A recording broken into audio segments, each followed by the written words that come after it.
প্রিয় দর্শক, সবাইকে আমন্ত্রণ জানাচ্ছি এখন টিভির নিয়মিত স্বাস্থ্য বিষয়ক আয়োজন বাংলাদেশ এন্ডোক্রাইন সোসাইটি এবং এসকেএফ নিবেদিত আরোগ্য নিকেতন হরমোন বার্তায়। আমি ডাক্তার সাদিয়া সুলতানা রেশমা আপনাদের সাথে আছি। দর্শক, আজকে বিশ্ব থাইরয়েড দিবস। থাইরয়েড একটি অতি পরিচিত অঙ্গের নাম এবং যার সমস্যা আরও বেশি সুপরিচিত। আজকে বিশ্বজুড়ে যেহেতু পালিত হচ্ছে বিশ্ব থাইরয়েড দিবস, আমরা সে উপলক্ষে আজকে একত্রিত হয়েছি আমাদের দেশের দুজন প্রখ্যাত হরমোন বিশেষজ্ঞকে নিয়ে। আমরা আজকে কথা বলবো বিশ্ব থাইরয়েড দিবস, থাইরয়েড এবং পুষ্টি এই বিষয় নিয়ে।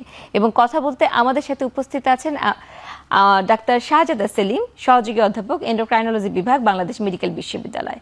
এবং আমাদের সাথে আছেন doctor Syed Ajmal Mahmud, indoor medical officer, endocrinology বিভাগ, ঢাকা মেডিকেল কলেজ ও হাসপাতাল। আপনাদের দুজনকে স্বাগত জানাচ্ছি আমাদের এই অনুষ্ঠানে। ধন্যবাদ। আমরা আজকে কথা বলতে এসেছি থাইরয়েড নিয়ে। থাইরয়েড নিয়ে সারা বিশ্বে বিভিন্ন ধরনের প্রোগ্রাম হয় এবং আজকে সেই প্রোগ্রামের একটা বড় অংশ, যেহেতু আজকে বিশ্বজুড়ে থাইরয়েড দিবস পালিত হচ্ছে, প্রথমেই একটু জানতে চাই এই যে থাইরয়েড দিবস, তার পিছনের গল্পটি কি? জি, ধন্যবাদ আপনাকে এবং যারা শুনছেন সকলকে স্বাগত জানাচ্ছি এই বিশেষ আলোচনাটিতে অংশগ্রহণ করার জন্যে। বিশেষ বলছি এই কারণে যে প্রথমত একটি সারা পৃথিবীব্যাপী দিবস উদযাপিত হচ্ছে থাইরয়েড নিয়ে, যাতে মানুষকে সচেতন করা যায়। একটা ইন্টারেস্টিং ব্যাপার দেখেন, প্রতি বছর জানুয়ারি পুরা মাস কিন্তু থাইরয়েড সচেতন মাস হিসেবে আবার পালিত হচ্ছে। তাহলে এটা কিন্তু অন্যদের তুলনায় আরও ব্যাপক সুগভীর। এটার যদি আমরা পিছনের কারণ বলি, যে সারা পৃথিবীর সকল দিবসই যে টার্গেট নিয়ে উদযাপিত হয়, পালিত হয়, তা হলো এই বিষয়ে জনগণকে আরও তথ্য দেয়া, যাদের যাদের যেখানে অবদান রাখার কথা সেখানে উদ্বুদ্ধ করা, জনগণকে এবং রাষ্ট্রকে যুক্ত করা। এখানেও কিন্তু এই মূল ধারণাটা তাই। এটার কারণটা হলো যে যদি আমরা সবচেয়ে বেশি ধনী বা উন্নত দেশ থেকে শুরু করি, সেখানেও থাইরয়েডের অসংখ্য রোগী এখনও কিন্তু শনাক্ত করা হয়নি। কারণ বিশেষ করে হাইপোথাইরয়েডিজম সবচেয়ে বেশি হয়তো, মানে থাইরয়েডের হরমোনের ঘাটতি, এই রোগীগুলো কিন্তু লক্ষণ সহসা দেখা যায় না। উনি অন্য কারণে ডাক্তারের কাছে যাওয়ার পরে চিকিৎসার আওতায় আসেন, কিন্তু ইতিমধ্যে কিন্তু ওনার জীবনের অনেক খারাপ খারাপ ঘটনা ঘটে গেছে শুধু এটির জন্য। আমরা হয়তো ওগুলো পরে আলোচনা করব। তাহলে এখন সকলকে সঠিক সময়ে সঠিক তথ্য দেওয়ার জন্য এই দিবসটি পালিত হচ্ছে সারা পৃথিবীব্যাপী। বাংলাদেশের জন্য কিন্তু বিশেষ গুরুত্ব আছে। কীরকম? প্রায় 85 থেকে 86 কোটি থাইরয়েডের রোগী আছে সারা পৃথিবীতে। বাংলাদেশে তার মধ্যে প্রায় 3 থেকে 4 কোটি। এটা কিন্তু অস্বাভাবিক রকমের বেশি রোগী বাংলাদেশে। তাহলে এইটাকে যদি আমরা, এই তথ্যটাকে যদি আমলে নেই, আমাদের বাংলাদেশকে ব্যাপক কর্মকাণ্ডে শুরু করতে হবে থাইরয়েড নিয়ে। আমরা যেমন Bangladesh endocrine society thyroid task force, আমি কোঅর্ডিনেট করছি, আজমল মাহমুদ সেখানে মেম্বার সেক্রেটারি কাজ করছে। আমরা অনেক করার চেষ্টা করছি, কিন্তু অনেক, মানে আমাদের পক্ষ থেকে মনে হচ্ছে অনেক, কিন্তু সেটা কিন্তু জাতীয় পর্যায়ের জন্য খুবই ক্ষুদ্র কাজ।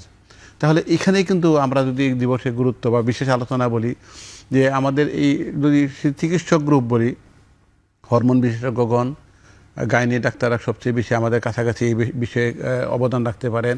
শিশু বিশেষজ্ঞ, হৃদরোগ বিশেষজ্ঞ, কিডনি বিশেষজ্ঞ, এবং যারা ইন্টারনাল মেডিসিনের ডাক্তার আছেন তারা, এবং সবচেয়ে গুরুত্বপূর্ণ ভূমিকা রাখতে পারে রাষ্ট্র, এবং বিশেষ করে রাষ্ট্রের যে স্বাস্থ্য মন্ত্রণালয়, স্বাস্থ্য অধিদপ্তর, তারা। এইখানে কিন্তু আমরা চেষ্টা করছি, কিছু কিছু উন্নতি হচ্ছে না তা না, কিন্তু আরও অনেক দূর যাওয়া আমাদের বাকি আছে। জি, ধন্যবাদ স্যার। আজকে বিশ্ব থাইরয়েড দিবসে আমরা একত্রিত হয়েছি থাইরয়েড নিয়ে আরও কথা শোনার জন্য, এবং এই যে ঘাটতিগুলো এবং সচেতনতার জায়গায় যে কাজ করার সুযোগ আছে সেগুলো জানার জন্য। ডাক্তার সৈয়দ আজমল মাহমুদ, আপনার কাছে জানতে চাই, এই যে এবছর প্রতিপাদ্য নিয়ে যখন শুনছিলাম মনে হচ্ছে একটু আলাদা, তা হচ্ছে পুষ্টি। থাইরয়েড রোগ এবং পুষ্টি, এর মধ্যে সম্পর্কটা কিভাবে তৈরি হলো?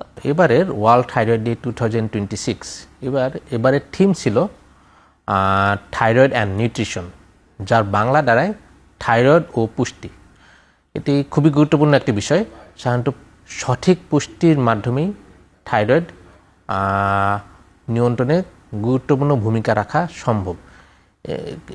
এই সংক্রান্ত বেশ কিছু মিথ বা কিছু ভ্রান্ত ধারণাও আছে, এগুলো নিয়ে আমরা পরে আলোচনা করব।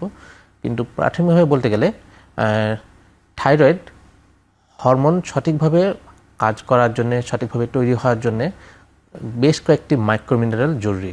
এর মধ্যে রয়েছে আয়োডিন, সেলিনিয়াম, জিঙ্ক। এগুলো যখন সঠিক খাদ্যাভ্যাসের মাধ্যমে সেই পুষ্টিটি নিশ্চিত করা হবে, তখনই থাইরয়েডের সুস্বাস্থ্য নিশ্চিত করা সম্ভব। আচ্ছা, ধন্যবাদ। আমরা শুনলাম প্রতিপাদ্যের কথা। ডাক্তার শাহজাদা সেলিম, আপনি একটু আগে বলছিলেন যে বাংলাদেশে থাইরয়েড টাস্ক ফোর্স আছে এবং সেখানে কাজ করা হচ্ছে এই থাইরয়েড নিয়ে। তো সেই ব্যাপারে একটু জানতে চাই যে আপনারা কি ধরনের কাজ করছেন এখানে। এখানে শুরুতে যেভাবে বলেছিলাম যে আসলে থাইরয়েড নিয়ে মূল আলোচনাটা কিন্তু জনগণকে সম্পৃক্ত করাটা জরুরি। যেমন হরমোন রোগের মধ্যে সারা পৃথিবীতে কিন্তু ডায়াবেটিস সবচেয়ে বেশি রোগী আছে, কিন্তু আলোচনাতে কিন্তু যদি থাইরয়েডের সাথে ডায়াবেটিসে কম্পেয়ার করি অনেক বেশি আলোচনা হচ্ছে ডায়াবেটিস নিয়ে। সবাই কিন্তু করছে, রোগীরা, ডাক্তার, যারা রোগী না তারা, এবং রাষ্ট্রীয় ব্যবস্থাপনা। যদিও এখানেও বাংলাদেশের দুর্বলতা আছে, কিন্তু অন্যান্য দেশ হাজার হাজার কোটি টাকা ব্যয় করছে এখানে। কিন্তু আমাদের এই ক্ষেত্রে কিন্তু খুব পিছানো আছে। আমরা কয়েক বছর থেকে কাজ করার চেষ্টা করছি। আমরা ডাক্তারদেরকে দিয়েই শুরু করেছি, কারণ এখানে একটু আগে যেরকম বললাম যে থাইরয়েডের সমস্যা নিয়ে রুগীরা কিন্তু শুধু আমাদের কাছে আসছে তা না, কিন্তু যেমন থাইরয়েডের যে অপারেশন সেটা কিন্তু করেন ইএনটি সার্জন। জি, প্রথমত অনেক রোগী এমন হয় যে উনি অবসাদগ্রস্ত মনে হচ্ছে, মানসিক রোগী ডাক্তারের কাছে যাচ্ছেন, বাচ্চা হচ্ছে না, গাইনি ডাক্তারের কাছে যাচ্ছেন, বুক ধরপড় করছে, হার্টের ডাক্তারের কাছে যাচ্ছেন, কিডনি খারাপ হয়ে গেছে, থাইরয়েডের সমস্যাও আছে, কিডনি ডাক্তারের কাছে যাচ্ছেন। আমরা যেটা করেছি যে কিছু কিছু গাইডলাইন তৈরি করছি। আমরা সবচেয়ে ভালো আমাদের দাবি করতে পারি যে একটা বড় কাজ হয়েছে, সেটা হলো thyroid disorder in pregnancy and postpartum নামে আমরা একটা গাইডলাইন দ্বিতীয় সংস্করণ পাবলিশ করেছি এই গত মাসে। আচ্ছা, এটা গুরুত্বপূর্ণ বলছি এই কারণে, পৃথিবীতে যারা সন্তান নিতে চেষ্টা করছেন এবং ব্যর্থ হচ্ছেন তার মধ্যে দ্বিতীয় প্রধান কারণ হলো থাইরয়েডের সমস্যা। কিন্তু যাদের সন্তান পেটে এসে নষ্ট হয়ে যাচ্ছে তাদের মধ্যে সম্ভবত প্রধানতম কারণ হলো থাইরয়েডের সমস্যা। এই গ্রুপটাকেই যেহেতু সকলেই এটা জানে যে সন্তান ধারণ এবং সন্তানকে বড় করা যে কোনো মানুষের জীবনে সবচেয়ে গুরুত্বপূর্ণ ঘটনা, আমরাও সেটাকেই নিয়েছি এবং এটা কিন্তু আমরা করে থেমে যাইনি, আমরা আপডেটও করে ফেলছি এবং এটাকে সকল স্তরের ডাক্তারকে আমরা এটা যখন প্রকাশ হয়, এবারও আমাদের 20 তারিখে আমাদের ইউনিভার্সিটিতে আমরা এটা প্রকাশনা মানে ঢাকঢোল পিটিয়ে প্রকাশনা করব।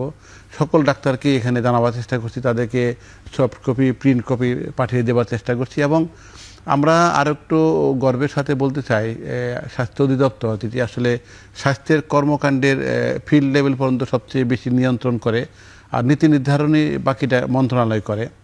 স্বাস্থ্য অধিদপ্তরকে আমরা কিন্তু বোঝাতে সমর্থ হয়েছি যে থাইরয়েডকে আলাদা অপারেশন প্ল্যানের অংশ হিসাবে নেওয়ার, এবং 2024-এ কিন্তু সরকার সেটি নিয়েছে। তারপরে বিভিন্ন কারণে এখন ওই কর্মকাণ্ড বোঝা যাচ্ছে না, কিন্তু আমরা এন্ডোক্রাইন সোসাইটির পক্ষ থেকেই কিন্তু আমরা জোর দাবি জানিয়েছি এবং সরকার আমলে নিয়েছে।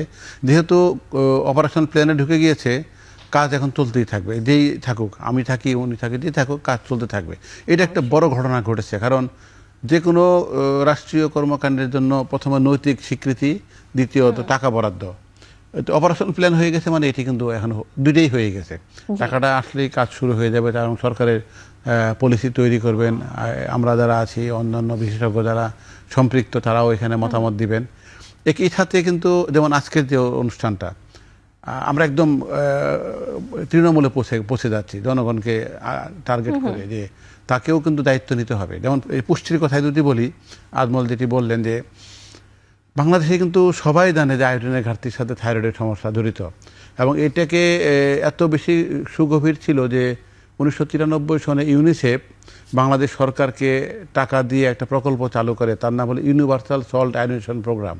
এখন টেলিভিশনে কিন্তু এখনো এইগুলো কিছু কিছু বিজ্ঞাপন আমরা দেখি, আয়োডিনযুক্ত লবণ। সরকার বাধ্য করলেন যে বাজারে যারা লবণ বিক্রি করবে সেটি প্যাকেটজাত হতে হবে, পর্যাপ্ত আয়োডিন থাকবে। আয়োডিন কিন্তু সরকার ইউনিসেফের অর্থায়নে যে পরিচালিত প্রকল্প ছিল, ওই প্রকল্প থেকে সরকার কিন্তু তাদেরকে কিনে দিতেন। এটি এখন প্রকল্পটি নেই, 2007-এ শেষ হয়ে গেছে। কিন্তু শেষ হয়ে গেছে এই মনোভাব নিয়ে যে যারা লবণ তৈরি করছেন, বাজারজাত করছেন, তারা পরিপূর্ণভাবে আয়োডিন যুক্ত করছেন, কিন্তু দুর্ভাগ্যজনকভাবে সেটি কিন্তু হচ্ছে না। এটা কিন্তু আমি জনগণকে আবার তথ্যটা দিতে চাই যে তাহলে সকলেই কিন্তু প্যাকেটজাত লবণই খাবেন। এখনও কিন্তু খোলা লবণ কিছু বিক্রি হয়। এই আয়োডাইড যেটা লবণে থাকে এটা কিন্তু উদ্বায়ী, ভোলাটাইল, খোলা জায়গা থাকলে কিছুক্ষণের মধ্যে উবে যাবে। এই জন্য কিন্তু প্যাকেটজাত করাটা বাধ্যতামূলক ছিল। কিন্তু আরেকটা জিনিস ভাবেন যে প্যাকেটে কিনে আনলেন, 2 মাস 3 মাস 4 মাস বাসায় থেকে গেল, তাহলে খোলা রাখা হয়, না, খোলা তো পরে বলছি, প্যাকেটেই মনে করেন অনেক দিন থেকে গেল, তাহলে ওর ভিতরেও কিন্তু ধীরে ধীরে ধীরে ধীরে উদ্বায়ী হয়ে প্যাকেটের কোনায় থেকে যাবে, আর প্যাকেটটা কাটলেই বেরিয়ে গেল। আবার আপনি যেটা বলছেন ডাইনিং টেবিলে রাখা বা রান্নাঘরে রাখা, খোলা রাখা মানে ওই যে বাজারে খোলা লবণ বিক্রি করছে সেই ঘটনায় ঘটানো হলো। কিন্তু আরেকটি ঘটনা দেখেন, যে রান্নাঘর তো একটু গরম এলাকা, সেখানে যদি লবণটি খোলা থাকে তাহলে ওটা কিন্তু আরো দ্রুত বাতাসে মিলিয়ে যাবে। তাহলে এইগুলো কিন্তু খুব জনগুরুত্বপূর্ণ প্রসঙ্গ। আমি খুব সেজন্য একটু স্পষ্ট করে বলি, লবণ খুবই কম পরিমাণে কিনবেন, যাদের চাহিদার সাথে তাল মিলিয়ে আধা কেজি বা 1 কেজির প্যাকেট কিনেন, ফুরিয়ে গেলে আবার কিনেন, নাম্বার 1।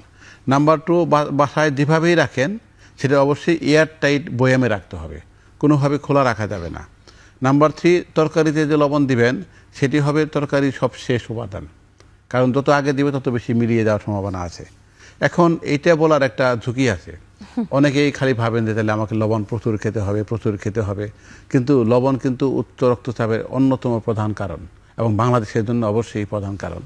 বাংলাদেশে বিশ্ব স্বাস্থ্য সংস্থার গবেষণায় দেখা গেছে যে লবণ আমাদের যে পরিমাণে খাচ্ছি 6.68 থেকে 18 গ্রাম প্রতিদিন খাই, যেটি 5 গ্রামের মধ্যে থাকা উচিত ছিল। তাহলে আমরা লবণ বেশি খাচ্ছি, আয়োডিন বেশি খাচ্ছি তা নয় কিন্তু। জি, তাহলে এই দুটার মধ্যে একটা সমন্বয় থাকতে হবে। জি, অবশ্যই এ নিয়ে আমরা আরো কথা শুনবো। এখন একটি বিরতি সময় হয়েছে।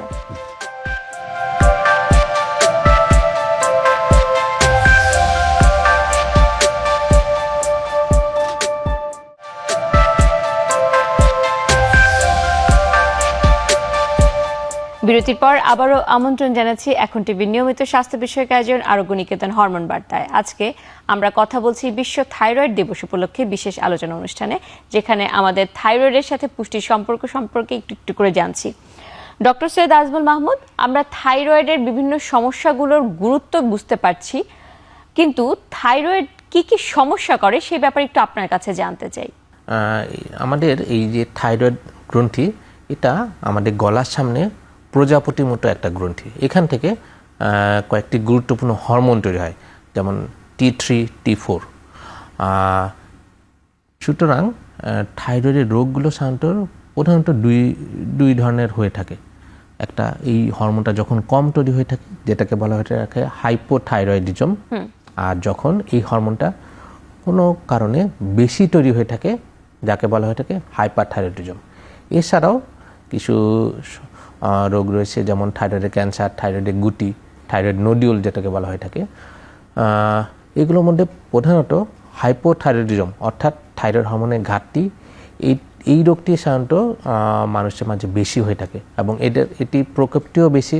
এবং স্যার আগে যেটা বললেন যে অন্য কোনো কারণে ডাক্তারের কাছে গিয়েছেন বা রুটিন চেক আপ করতে গিয়ে দেখা যায় যে এই হরমোনের ঘাটতি রয়ে গেছে, এবং এই হরমোনের এই অভাবের জন্যই দেখা যায় অতিরিক্ত অবসাদ, ওজন বেড়ে যাওয়া, এরকম বিভিন্ন সমস্যা দেখা দিতে পারে।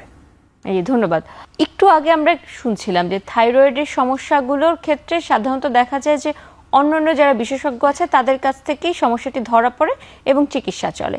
এক্ষেত্রে একটি অসুবিধা বলা যাবে বা অসামঞ্জস্যতা থাকে, যা হচ্ছে কি ওই একটি পরীক্ষা TSH এটি করা হয় এবং তারপরে ঔষধ শুরু করে দেওয়া হয়।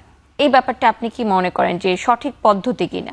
দেখা যায় যে বেশিরভাগ ক্ষেত্রে রুটিন চেক আপের অংশ হিসেবে TSHটাই শুরু করা হয়, কিন্তু আসলে কিছু কিছু ক্ষেত্রে TSHের সাথে আমরা সাধারণত যেটা করে থাকি FT4, এবং বিশেষ কিছু ক্ষেত্রে যদি অটোইমিউন অরিজিন কিনা, যে যাদের ক্ষেত্রে সাবক্লিনিক্যাল হাইপোথাইরয়েডিজম অর্থাৎ TSH লেভেলটা বেশি কিন্তু FT4 অর্থাৎ থাইরয়েড হরমোনের লেভেলটা নর্মাল অথবা নর্মালের নিচের দিকে আসে, তাদের ক্ষেত্রে ওষুধ দিব কি দিব না সেই ডিসিশনটা নেওয়ার জন্যে আমাদের আরেকটি পরীক্ষা করা লাগে, যে অ্যান্টিথাইরয়েড অ্যান্টিবডি।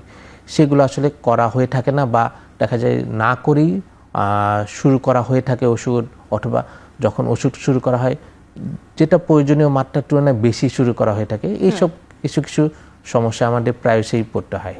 জি, ধন্যবাদ। ডাক্তার শাহজাদা সেলিম স্যার, আপনার কাছে একটু জানতে চাই, এই যে সমস্যাটি হচ্ছে এবং অনেকে ওষুধ শুরু করে, তাতে কি পরবর্তীতে কোনো আলাদা করে সমস্যা হতে পারে কিনা? এটি আপনি খুব দারুণ একটি প্রসঙ্গ টেনে এনেছেন। আমাদের বাংলাদেশের জন্য খুবই গুরুত্বপূর্ণ এটি। কারণ হলো আজমল যেটি বললেন যে আয়োডিন খাওয়ার পরে খাদ্যের আয়োডিনের উৎসটা একটু বলে নিই, ওইটাও আমাদেরকে ভাবতে হবে যে সামুদ্রিক যে কোনো খাবারই আয়োডিনের উৎস হতে পারে। তাহলে সামুদ্রিক মাছ হতে পারে, সামুদ্রিক আগাছা, এটা কিন্তু আমরা খাই না। পৃথিবীর অনেক দেশে খুব জনপ্রিয় খাবার হলো সামুদ্রিক আগাছা।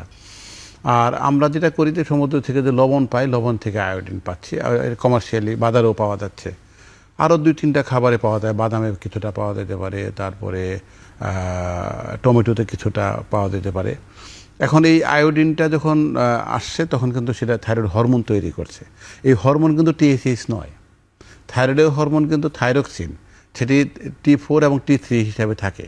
জি। তাহলে যদি আমরা যেহেতু এটিও টেস্ট করে দেখা যায়, তো থাইরয়েডের হরমোনের মাত্রা বেড়েছে মানে T4 বা T3 বেড়েছে, কমেছে মানে T4 বা T3 কমেছে। আচ্ছা। এবং এটা যখন কমে যায় তখন TSH বেড়ে যায়, বেড়ে গেলে TSH কমে যায়। তাহলে এটা আমি এভাবে বলছি কারণ হলো এটা কিন্তু দূরবর্তী একটি অবস্থান। TSH কিন্তু প্রথম ধাপের সমস্যা নয়, এটা হলো একটা ইনডাইরেক্ট সমস্যা। তাহলে এই ইনডাইরেক্ট সমস্যাকে যদি আমি বেশি প্রাধান্য দিই তাহলে মূল ঘটনা কিন্তু বুঝতে পারবো না। এটি কিন্তু আজমল বলেছে। তাহলে ঘটনাটা কীরকম হবে, আমি থাইরয়েডের ফাংশন কম আছে কিনা, অবশ্যই FT4 কম আছে দেখতে চাই।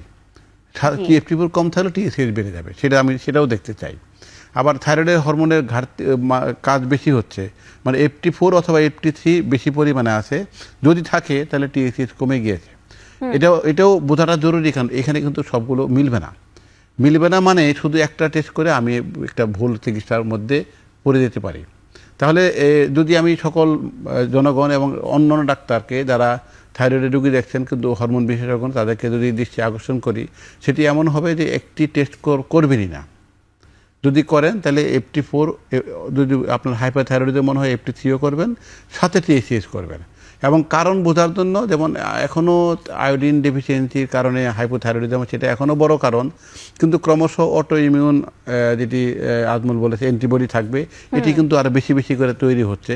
ওইটা বোঝার জন্য অ্যান্টিবডি আছে কিনা আমরা দেখি। আবার অ্যান্টিবডি দুভাবে দেখি, একটা হলো যে হাইপোথাইরয়েডিজমকে টার্গেট করে, আরেকটা হলো যখন আমরা দেখি যে এই হাইপারথাইরয়েডিজম, সবচেয়ে ভালো টেস্ট হলো রেডিও আয়োডিন আপটেক টেস্ট করা। এটা পরমাণু শক্তি কমিশনের এখন আমাদের এখানে 22টি সেন্টার আছে, কিন্তু চাহিদা এত বেশি যে ওখানে গেলে লম্বা লাইন হয়ে যায়। এখন খুব বিকল্প আমাদের একটা অ্যান্টিবডি টেস্ট আছে, সেটা হলো TSH রিসিপ্টর অ্যান্টিবডি, একটু দামি কিন্তু খুব ভালো টেস্ট। তাহলে এগুলো তখন করি। তাহলে মুদ্রা কথা হলো শুধু TSH দিকে চিকিৎসা দেওয়া যাবে না, চিকিৎসা দেওয়ার পরও শুধু TSH দিকে আমাকে সিদ্ধান্ত নেওয়া যাবে না। তাহলে যদি আমাকে টেস্ট করতে হয়, সেটাও একটা নির্দিষ্ট কাঠামো আছে যে হাইপোথাইরয়েডিজমের চিকিৎসা দিলে কতদিন পর সাধারণত শুরুর দিকে আমরা 4 থেকে 12 সপ্তাহের মধ্যে করি, যত রোগী ভালো থাকে তত কম করি, বছরে কমপক্ষে 2 বার করতে হবে। হাইপারথাইরয়েডিজমের রোগীদেরকে আর একটু ঘন ঘন টেস্ট করতে হয়, সেটা 1 মাস পর হতে পারে। রোগী যত ভালো করবে তত আমরা গ্যাপ কমাতে থাকি এবং এক সময় গিয়ে দেখে চিকিৎসা আর লাগে না, বন্ধ হয়ে যায়। কিন্তু দুটোই কিন্তু কোনো বিচ্ছিন্ন ঘটনা, একটা পদ্ধতিগতভাবে আগাতে হবে। অবশ্যই আমরা আশা করি এই মেসেজটি আমাদের দর্শকরা বুঝতে পেরেছেন। ডাক্তার সৈয়দ আজমল মাহমুদ, আমরা বিভিন্ন ধরনের বয়সে দেখি যে থাইরয়েডের সমস্যা হচ্ছে এবং পাশাপাশি নারী পুরুষের মধ্যেও হচ্ছে, নারীদের মধ্যে অপেক্ষাকৃত একটু বেশি দেখা যায়, ব্যাপারটি কি আসলে সত্য কিনা? সাধারণত নারীদের মধ্যেই সাধারণত যেসব থাইরয়েডজনিত রোগগুলো, প্রধানত হাইপোথাইরয়েডিজমের সমস্যাটি একটু অধিক তুলনায় বেশি দেখা যায়। পাশাপাশি আরেকটি ব্যাপার দেখা যায় যে যখন গর্ভধারণ করে তখনই এই রোগটি শনাক্তকরণের জন্য পরীক্ষা করতে দেওয়া হয়, অন্য সময় খুব একটা করা হয় না বা রোগটি নির্ণয় করা যায় না। তো এই গর্ভাবস্থায় কেন এত বেশি গুরুত্বপূর্ণ? জি, অসংখ্য ধন্যবাদ।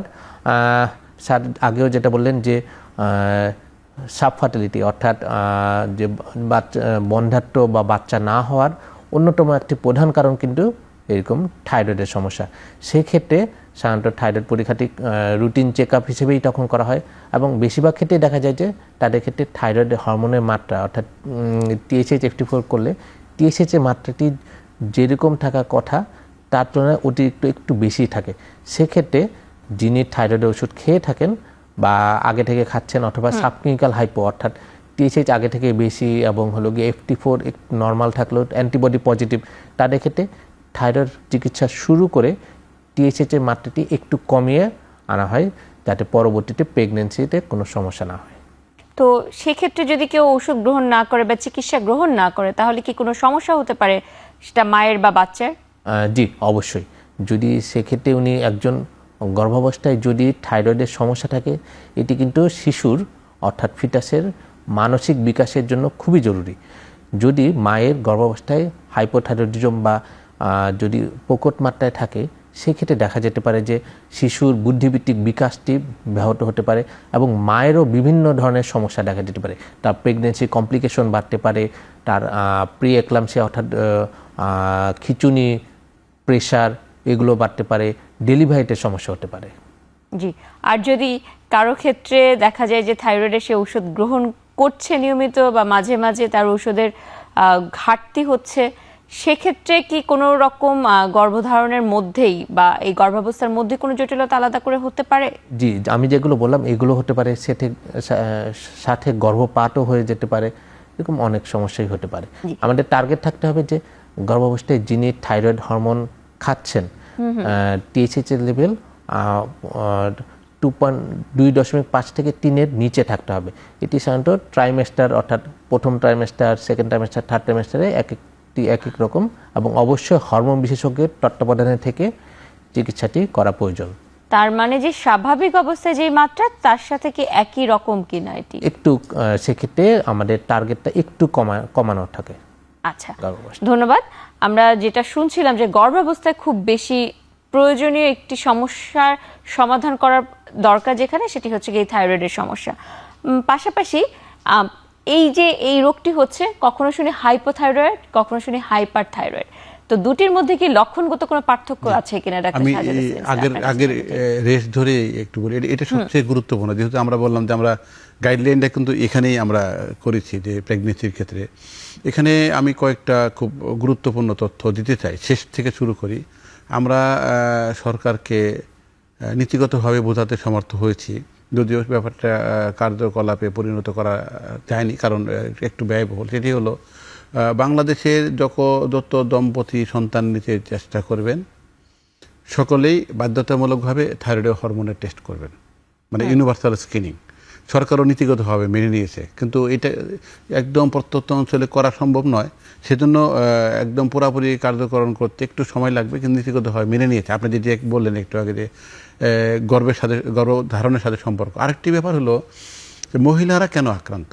দেখেন, থাইরয়েডের হরমোনের অথবা গ্রন্থির সমস্যা আজমল প্রথমেই বলেছে 3 রকম হতে পারে। যে হরমোন উৎপাদনের তারতম্য, গ্রন্থিটি শুধু বড় হয়ে গিয়েছে, কোনো সমস্যা নেই, খালি আকারে বড় হয়েছে, ক্যান্সার হতে পারে। আমি যদি একটা একটা করে বলি, হাইপোথাইরয়েডিজম 8 জন মহিলার থাকলে 1 জন পুরুষের থাকে।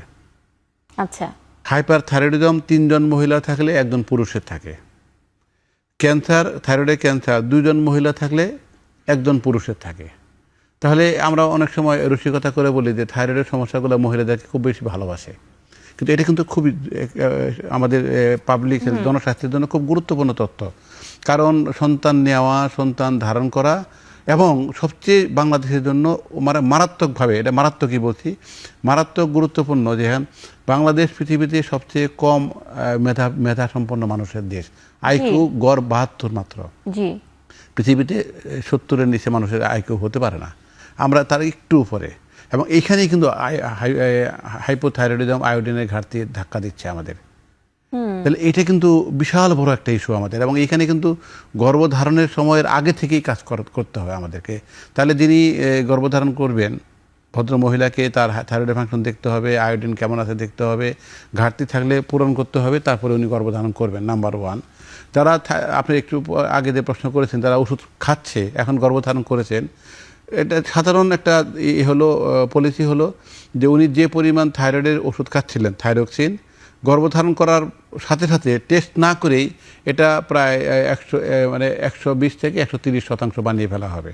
মানে উনি যদি আগে 100 মাইক্রোগ্রাম করে খাইতেন প্রতিদিন, এখন 120 বা 25 মাইক্রোগ্রাম খাবেন। এরপরে শুরু করে টেস্ট করা হবে, কারণ ওনার নিজের যে চাহিদা ছিল এই সন্তান ধারণ করার কারণে, তার যে প্রক্রিয়াতে চাহিদা বেড়ে গেছে। গর্ভস্থ শিশুও প্রথমত মায়ের থাইরয়েডের উপরেই নির্ভর করে। জি, তাহলে কত বড় একটা ঘটনা ঘটে গেল। দ্বিতীয় হলো স্নায়বিক এবং মানসিক বুদ্ধিবৃত্তিক টোটাল, বিশেষ করে প্রথম দিকে টোটাল বৃদ্ধিটাই নির্ভর করে মায়ের থাইরয়েড হরমোনের সরবরাহের উপরে।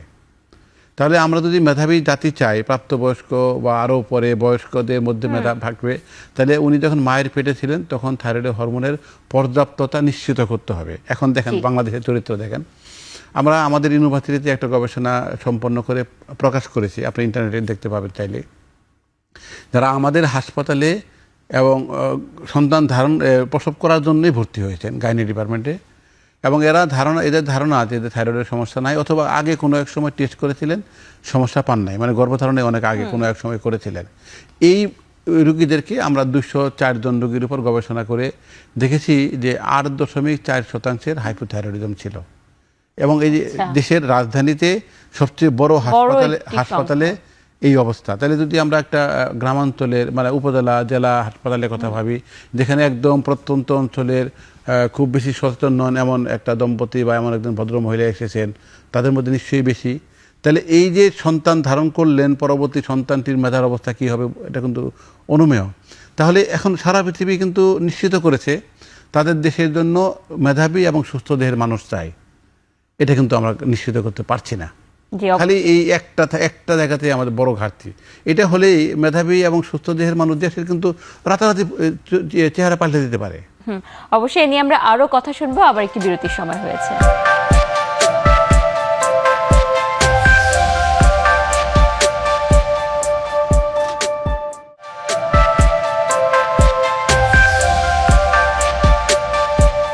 বিরতির পর আবারও আমন্ত্রণ জানাচ্ছি আরোগ্য নিকেতন হরমোন বার্তায়। বাংলাদেশ এন্ডোক্রাইন সোসাইটি এবং এসকেএফ নিবেদিত এই অনুষ্ঠানে আজকে আমরা কথা বলছি বিশ্ব থাইরয়েড দিবস, থাইরয়েড ও পুষ্টি এই বিষয় নিয়ে। ডাক্তার শাহাদাত সেলিম স্যার, আমরা একটু আগে শুনছিলাম যে বিভিন্ন ধরনের কারণ যেগুলোর পিছনে এই যে থাইরয়েডের সমস্যাগুলো থাকছে এবং বুদ্ধিবৃত্তিক যে একটা ঘাটতি আমাদের দেশে আছে সেটি। তো এই যে লক্ষণ থাকে কিছু, হাইপোথাইরয়েডের কিছু লক্ষণ, হাইপারথাইরয়েডের কিছু লক্ষণ, সেই ব্যাপারে একটু জানতে চাই, কিভাবে একজন সাধারণ মানুষ বুঝবে যে তার আসলে চিকিৎসা প্রয়োজন? এটি খুব দরকারি। আসলে যতই তাত্ত্বিক কথা বলি, মানুষকে বোধগম্য কিছু উদাহরণ দেওয়া দরকার। তাহলে আমরা শুরু থেকেই যে আলোচনাটা করছি, থাইরয়েড হরমোনের অনেকগুলো কাজ, তার মধ্যে একটা হলো বিপাকীয় মানে মেটাবলিক সংক্রান্ত কাজ, বৃদ্ধি, মানসিক এবং শারীরিক বৃদ্ধি, হৃদস্পন্দন ঠিক রাখা মানে হৃদপিণ্ডের কার্যক্রম ঠিক রাখা, এগুলোর সাথে কিন্তু লক্ষণগুলো জড়িত। এখন খুব সহজ করে যদি ভাবি যে হরমোন কমে গেছে, এটা বলছে এই কারণে এদের রোগীর সংখ্যায় বেশি। আরেক গ্রুপ হলো যে তাদের হরমোন বেড়ে গেছে। তাহলে হরমোন যদি কমে যায় তাহলে উনি যা খাচ্ছেন তাই কিন্তু শরীরে থেকে যাচ্ছে, মানে ব্যবহার করতে পারছেন না, মানে ওজন বেড়ে যাবে। তাহলে এটা নিয়ে সবচেয়ে বেশি রোগী আসেন। মহিলারা যেহেতু বেশি আক্রান্ত তারাও আসেন, পুরুষরাও আসেন। এদের যেহেতু বুদ্ধিবৃত্তিক কর্মকাণ্ড থাইরয়েড হরমোনের উপর নির্ভর করে, তাহলে থাইরয়েড হরমোন ঘাটতি মানে বুদ্ধিবৃত্তিক কর্মকাণ্ড কমে যাবে। অনেক উন্নত দেশে অনেক রোগী ডাক্তারের কাছে যান কখন চাকরি হারিয়ে গেছে, কারণ খুব কম্পিটিটিভ চাকরি, একটু এদিক ওদিক হলে চাকরি চলে যায়, তারপরে টেস্ট করে দেখা গেল যে উনি হাইপোথাইরয়েড, কাদের সাথে তাল মেলাতে পারছেন না। আবার এটা কিন্তু হৃদস্পন্দনও ঠিক রাখে, তাহলে হৃদস্পন্দন মানে হার্ট রেট কমে গিয়েছে। আবার অনেকের এরকম হবে যে ওনার মানসিক অবস্থা আগের মতো নেই, মানে উনি নিজে নিজে ভাববেন যে আমি অবসাদগ্রস্ত কিনা, হয়তো উনি মানসিক রোগের ডাক্তারের কাছে গেলেন, তখন ধরা পড়ল। কিন্তু সবচেয়ে বড় ঘটনা আমরা বারবারই যেটা নিয়ে বলছি এবং জনগণকে আমরা বোঝাতে চেষ্টা করছি যে মাসিক শুরু হওয়া, সে মাসিক ঠিকঠাক মতো চলা, সন্তান ধারণ করতে পারা এবং সন্তান ঠিকঠাক মতো প্রসব করতে পারা, পুরাটাই কিন্তু থাইরয়েড হরমোনের সঠিক মাত্রার সাথে সম্পৃক্ত। তাহলে যাদের মাসিক ঠিক সময় মতো ঠিক হচ্ছে না তারা কিন্তু থাইরয়েড হরমোনের আক্রান্ত হতে পারে, হাইপোথাইরয়েডিজম হতে পারে। আরেকটি ঘটনা মেয়েদেরই বেশি ঘটে, সেটি হলো যে মেয়েদের দাড়ি গোপের মতো দেখা যাচ্ছে, চামড়া ছেলেদের মতো পুরু হয়ে যাচ্ছে, ছেলেদের মতো কিছু কিছু ক্ষেত্রে টাকও হয়ে যায়, এটাও কিন্তু হাইপোথাইরয়েডিজমের লক্ষণ। তাহলে এগুলোর যে কোনো একটি দেখা দেওয়ার সাথে সাথে একটা হরমোন বিশেষজ্ঞের কাছে যাওয়া উচিত, দেরি করা উচিত নয়। আবার যদি হাইপারথাইরয়েডিজম হয় ঠিক উল্টাটাই ঘটনা ঘটবে। তাহলে কী হবে, উনি যাই খাচ্ছে দ্রুত হজম হয়ে মেটাবলিজম হয়ে যাচ্ছে, উনি হয়তো আগের মতো খাচ্ছেন না, বেশিও খাচ্ছেন, কিন্তু উনি শুকিয়ে যাচ্ছেন। হৃদস্পন্দন বেড়ে গেছে, অস্থির লাগবে, উনি মনোযোগ দিয়ে কাজ করতে পারবেন না, ঘুমাতে পারবেন না, এবং ওনার নিজের মনে হতে পারে যে হার্ট অ্যাটাক করেছে, উনি হৃদরোগের ডাক্তারের কাছে যাবেন। আবার কি হবে, কারো কারো খাদ্যনালী কার্যক্রম বেড়ে যাবে, মনে হবে ডায়রিয়া হচ্ছে, ওনার ঘন ঘন পায়খানা হচ্ছে। আবার কারো কারো দেখা গেলো যে এখানে একটা গুরুত্বপূর্ণ ঘটনা করে, শরীরে তাপ উৎপাদন বেড়ে যায়, ওনার জ্বর লাগে, আসলে জ্বর নাই, কিন্তু এবং এখানে একটা ঘটনা ঘটে যেটি যে কোনো রোগী যদি একবার মনে রাখতে পারেন বুঝতে পারবেন যে ওনার ঘাম হচ্ছে কিন্তু গা গরম। জি, এই ঘটনা কিন্তু পৃথিবীতে আর কোথাও ঘটে না। ঘামলেই কিন্তু গা ঠান্ডা হয়ে যাবে। একমাত্র হাইপারথাইরয়েডিজমে কিন্তু ঘামলেও উনি দেখবেন হাতের তালু গরম আছে। আবার আরেকটা ঘটনা ঘটবে যে একটু আগে বললাম যে প্রজনন ক্ষমতা বাকিগুলো এগুলোও কিন্তু এখানে বাধাগ্রস্ত হতে পারে। তবে হাইপারথাইরয়েডিজম আরেকটা ঘটনা ঘটে গলগণ্ড বা ঘ্যাকের কথা বলি। গলগণ্ড ইউজুয়ালি হাইপোথাইরয়েড খুব সামান্য থাকতে পারে, হাইপারথাইরয়েড বেশি থাকতে পারে। আচ্ছা, আর চোখ বড় হয়ে যায়। আমরা খুব কঠিন কঠিন কথা হতে সহজ করে একটা মজার করার জন্য বলছি, যেমন ভ্যাম্পায়ারের যে চরিত্রগুলো আছে না, পৃথিবী বিখ্যাত সিনেমা কিন্তু সকল ভ্যাম্পায়ারের কিন্তু হাইপারথাইরয়েড ছিল এবং চোখের যে গ্রেপস থাইরয়েড চোখের হয় সেটা ছিল। আচ্ছা, এটি না থাকলে তাকে নেওয়া হয়নি ওই সিনেমাতে। তাহলে কেমন একটা চেহারা হয়ে যায় দেখেন। তাহলে এগুলো কিন্তু লক্ষণগুলো এত বেশি প্রকট হয়ে যায় পরে, কিন্তু সেগুলো চোখে পড়তে পারে, কিন্তু শুরুতে কিন্তু সবগুলো খুবই গোপনে সংগোপনে আসতে থাকে। এজন্য আমাদের রোগ ধরতে সময় লেগে যাচ্ছে। জি অবশ্যই, ধন্যবাদ। ডাক্তার সৈয়দ আজমল মাহমুদ, আপনার কাছে একটু জানতে চাই, আমরা থাইরয়েডের বিভিন্ন ধরনের লক্ষণ যেমন শুনলাম এবং পিছনে কারণগুলো একটু একটু করে জেনেছি, এখানে খাদ্যাভ্যাসের একটা বড় ভূমিকা আছে। জি, তো সেই ব্যাপারে একটু আপনার কাছে জানতে চাই, কি ধরনের খাবার আসলে খাওয়া উচিত, কোনটাতে খাওয়া উচিত না। এবং আমরা এই ক্ষেত্রে অনেক ধরনের কুসংস্কার বা মিথও দেখতে পাই যে এটি খেলে আয়োডিনের ঘাটতি আরো বেড়ে যাবে, এটি খেলে কমে যাবে ইত্যাদি। তো সেই ব্যাপারটা একটু যদি আমাদের দর্শককে ভালো করে ক্লিয়ার করে দেন। সাধারণত থাইরয়েডের রোগীরা প্রায়ই এসে বলে যে স্যার আমার তো থাইরয়েডের সমস্যা, আমি এখন থেকে ফুলকপি বাঁধাকপি এগুলো বন্ধ করে ফেলেছি। এটি আমাদের সমাজে একটি প্রচলিত ভুল ধারণা। আসলে এই যে ফুলকপি বাঁধাকপি এগুলো ক্রুসিফেরাস ভেজিটেবল, এগুলোতে একটি উপাদান থাকে গয়ট্রোজেন, যেটি থাইরয়েড হরমোন শরীরে শোষণ হতে কিছুটা বাধাগ্রস্ত করতে পারে। কিন্তু যখন পরিমিত তাপে উচ্চ তাপে রান্না করা হয়, আমাদের বাংলাদেশে সাধারণত রান্না করেই এগুলো খাওয়া হয়, তখন কিন্তু এটির সেই গয়ট্রোজেনের কার্যকারী ক্ষমতা থাকে না। সুতরাং এটি থাইরয়েডের রোগীরা যে ফুলকপি বাঁধাকপি এগুলো বাদ দিবেন ব্যাপারটি এমন নয়, বরং এগুলো যেহেতু ফাইবার সমৃদ্ধ খাবার এবং অন্যান্য পুষ্টি গুণও আছে, এটি বাদ না দিয়ে পরিমিত তাপে উচ্চ তাপে রান্না করে খাবেন। এছাড়াও আরেকটি ভুল ধারণা যে অনেকে যে থাইরয়েডের রোগীরা সয়া বা সয়াবিন জাতীয় খাবার খেলে পরে থাইরয়েডের হরমোনের সমস্যা হতে পারে, এটিও একটি ভুল ধারণা। থাইরয়েড হরমোনটি সাধারণত আমরা খালি পেটে দিয়ে থাকি। এটা সকল খাবারের ক্ষেত্রেই প্রযোজ্য যে থাইরয়েড হরমোনটি যখন দেয়া হবে তখন সকালে খালি পেটে, যাতে এটি পরিপূর্ণ মাত্রায় এক ঘন্টা গ্যাপ রাখতে হবে। জি, 1 ঘন্টার যাতে গ্যাপ থাকে। সুতরাং সেটি যে সয়াবিন দিলেই যে থাইরয়েড হরমোন অ্যাবজর্পশনের সমস্যা হবে ব্যাপারটি এমন নয়। এছাড়াও আরেকটি ভুল ধারণা আছে যে থাইরয়েডের রোগীরা গ্লুটেন ফ্রি খাবার অনেক সময় খেয়ে থাকেন, এটিও একটি ভুল ধারণা। যাদের শুধুমাত্র সিলিয়াক ডিজিজ বা ওরকম সমস্যা আছে তাদের ক্ষেত্রে গ্লুটেন ফ্রি ডায়েটটি দরকার। এছাড়া থাইরয়েড রোগীদের ক্ষেত্রে পরিমিত পরিমাণে শাক সবজি এবং সুষম খাবার এটি গ্রহণ নিশ্চিত করতে হবে। ধন্যবাদ। আমরা এ নিয়ে আরো কথা শুনবো, আবার একটি বিরতি সময় হয়েছে।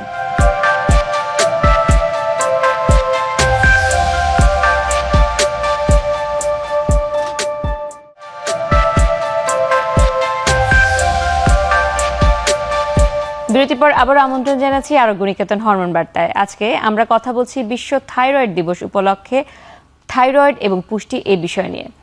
আমরা থাইরয়েডের বিভিন্ন সমস্যার কথা শুনছিলাম এবং বিভিন্ন মিথের কথাও শুনছিলাম। থাইরয়েডের সাথে বিভিন্ন ধরনের রোগের সম্পর্ক আছে, সেই ব্যাপারে একটু জানতে চাই সংক্ষেপে। জি, থাইরয়েডের গ্রন্থিটির একটি কাজের ধরন হলো ও নিজে কাজ করে, অন্য গ্রন্থির উপরও প্রভাব বিস্তার করে। তো এই জন্য এর তারতম্যের সাথে অন্য গ্রন্থিগুলো মানে অন্তঃগ্রন্থির সমস্যাগুলো জড়িত হয়ে থাকে। যেমন আমরা আজকের এই অনেক আলোচনার মধ্যে একটা আলোচনা করিনি যে কোনো মানুষের বৃদ্ধি ব্যাহত হতে পারে, শারীরিক বৃদ্ধি থাইরয়েড হরমোনের ঘাটতি থাকলে কিন্তু। আচ্ছা, তাহলে বাংলাদেশের আমাদের মানুষের গড় উচ্চতাও কম, কিন্তু তার মধ্যেও কিন্তু অনেককে দেখবেন যে খুব ছোটোখাটো, বড় হচ্ছে না, এবং এরা কিন্তু বাড়ন্ত বয়সে থাইরয়েড হরমোনের ঘাটতিতে আক্রান্ত ছিল বলে এটি হচ্ছে না। আবার প্রজনন ক্ষমতা একটু আগে বলেছি প্রজনন ক্ষমতা মারাত্মকভাবে ব্যাহত হবে। এটি যেমন মহিলাদের হবে এটি পুরুষদেরও হবে। এবং আরেকটি ঘটনা, যেমন ইদানিং আমাদের এখানে টেস্ট টিউব বেবি মানে কৃত্রিম পদ্ধতিতে সন্তান গ্রহণের হার কিন্তু বেড়ে গেছে, এবং এরা কিন্তু অধিকাংশ ক্ষেত্রে থাইরয়েডের সমস্যায় আক্রান্ত, এবং এদের ক্ষেত্রে কিন্তু আমরা যে আলোচনা করেছি না, আলাদা রকমভাবে আমরা থাইরয়েডের হরমোনের সমস্যাগুলো দেখি। আরেকটি আমি খুব জোরে সুরে বলতে চাই, আগে আমাদের ধারণা ছিল যে বাংলাদেশে হয়তো মোট ক্যান্সার রোগীর 1% কম থাইরয়েডের ক্যান্সারের রোগী। এটাকে অন্যভাবে বলা হতো যে মোট ক্যান্সারের যে হার তাদের 7ম অবস্থানে আছে থাইরয়েডের ক্যান্সার।